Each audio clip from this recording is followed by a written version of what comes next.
Guys, welcome to my YouTube channel. আর আমি রাপ্পি রয়। আর আজকে আবার আরেকটা নতুন ফার্স্ট ভিডিও নিয়ে এলাম। আগে একবার ভিডিও বানিয়েছিলাম ইউটিউব পর, অনেক দিন ধরে ইউটিউবে কাজ করেছিলাম, কিন্তু কোনো কাজ হয়নি, কোনো সাবস্ক্রাইব আয়নি, কোনো লাইক আয়নি। তো আজকে আবার নতুন করে ভিডিও বানাচ্ছি, দেখি জানি না কি হবে।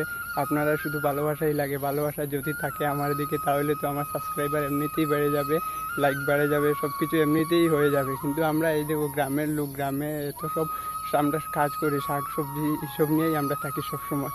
তো আজকে আবার ফিরছে নতুন ভিডিও আপনাদের কাছে নিয়ে এলাম। ততক্ষণকে নিয়ে বন্ধুরা